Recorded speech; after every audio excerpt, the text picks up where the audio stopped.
जी, जो उन्होंने आज किया, जो कहा, मतलब क्या बोल रहे थे वो? हमारी जिम्मेदारियां। कि आज से राधा की जिम्मेदारी मेरी। हमारे सपने, उसकी खुशियां, उसके सपने, उसका आज, उसका कल, उस सब की जिम्मेदारी मेरी। हमारे आंखों में कभी आंसू नहीं आने दूंगा। हम तुम्हें कभी अकेले नहीं छोड़ेंगे। हम तुम्हें कभी भी अकेले नहीं छोड़ेंगे। राधा है तो मोहन है। राधा मोहन है ना तो ये पूरा संसार है। मेरी राधा को बेचने चला था तू? हाँ,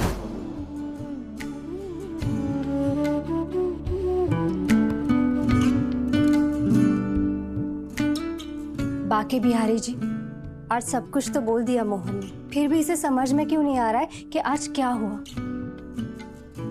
अब आप ही समझाइए इसे। ये जो एहसास है, यही प्यार है।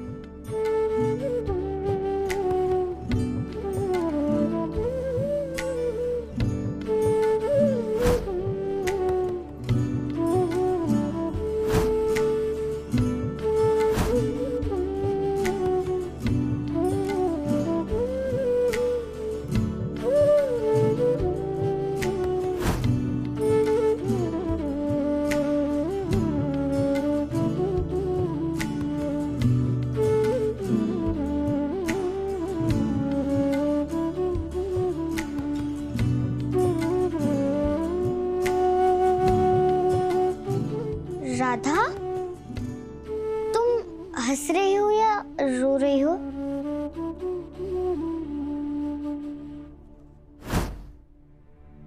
तुम फिक्र मत करो, अगर तुम्हारा शक सही है तो हम उस गुनहगार तक जरूर पहुंचेंगे। हम आते हैं। जी।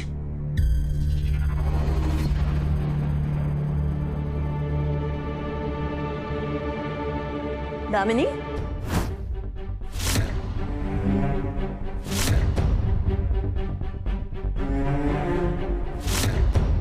हम तुम्हें पुकार रहे थे तो क्या बात है दामिनी? ठीक तो हो तुम? जी माँ। कुछ कहना है हमसे? हाँ माँ, कहना तो है। बोलो। मैं पूरी तरह से मानती हूँ कि राधा ने गुनगुन के लिए बहुत कुछ किया है, पर इसका मतलब ये तो नहीं कि मोहन उसकी सारी जिम्मेदारी ही ले ले। ये भी मानती हूँ कि इस घर में सब राधा से बहुत प्यार करते हैं, पर इसका मतलब ये तो नहीं कि वो हमारे परिवार का हिस्सा है। मेहमान है वो इस घर की, आखिर कब तक रहेगी यहाँ? अगर राधा इस परिवार का हिस्सा नहीं है तो फिर कौन है? राधा ने गुनगुन की जान बचाने के लिए अपनी जान दांव पर लगा दी। सिर्फ जान ही नहीं, अपनी इज्जत भी। राधा ने जो गुनगुन के लिए किया, कोई अपना भी नहीं कर सकता। तो राधा अपनी कैसे नहीं हुई? तो अब कहना ही क्या, सोचना भी नहीं बनता कि राधा इस घर की मेहमान है। राधा से ज्यादा इस परिवार का कोई अपना नहीं।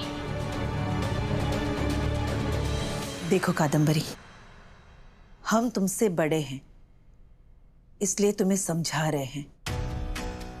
मानते हैं कि जो राधा ने गुनगुन के लिए किया वो इस घर में और कोई नहीं कर पाता,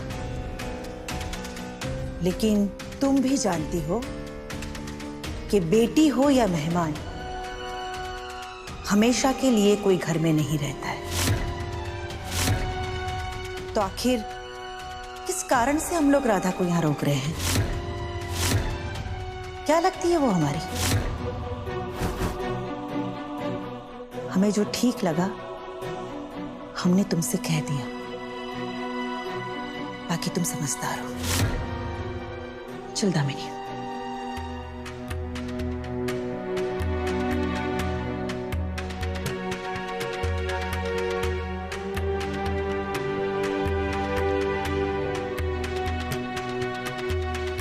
किस कारण से हम लोग राधा को यहाँ रोक रहे हैं? क्या लगती है वो हमारी?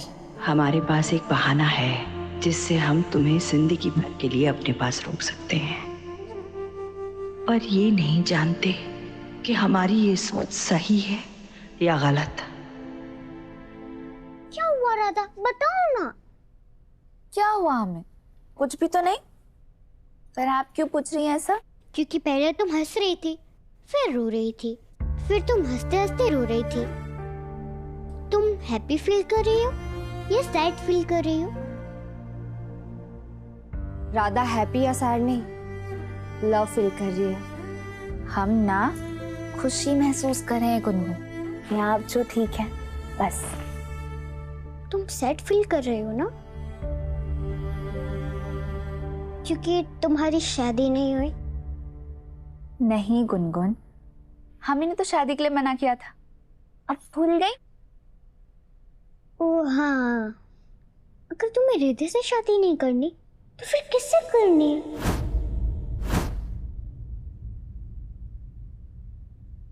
पता नहीं। मैं बताती हूँ तुम्हारे लिए लड़का कैसे ढूंढ सकते हैं। कैसे?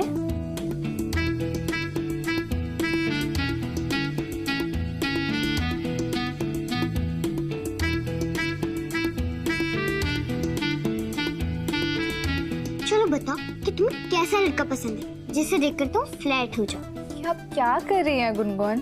अरे मिस रोजी कहती है मैं बहुत इंटेलिजेंट हूँ। ड्राइंग में मेरे 9 आउट ऑफ 10 मार्क्स आए थे। वाह। चलो बताओ तुम्हें कैसा लड़का चाहिए, मैं ड्रॉ करती हूँ। हाँ अच्छा ठीक है।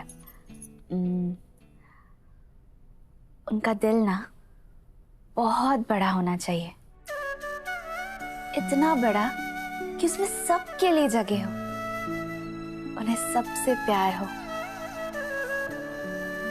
सबका ख्याल भी रखते हो। और हाँ, सबसे जरूरी बात, ये तो याद से आप जो भी करिए वो कर लीजिएगा, वो ये है कि वो बाकी बिहार जी को मानते हो। और हेलो, मैं दिल नहीं फेस बना रही हूँ। फेस बताओ, फेस कैसा होना चाहिए? ओह, ये तो हमने सोचा ही नहीं। हाँ तो आप सोचो जी। हाँ जल्दी बताओ जल्दी। उनकी आंखों में बहुत सारा प्यार हो, नाक ना थोड़ी सी मोटी सी हो, गाल भरे हुए, और सर पे ना बाल ना ज्यादा छोटे और ना ज्यादा लंबे, थोड़े से बिखरे हुए से, हल्की हल्की सी दाढ़ी,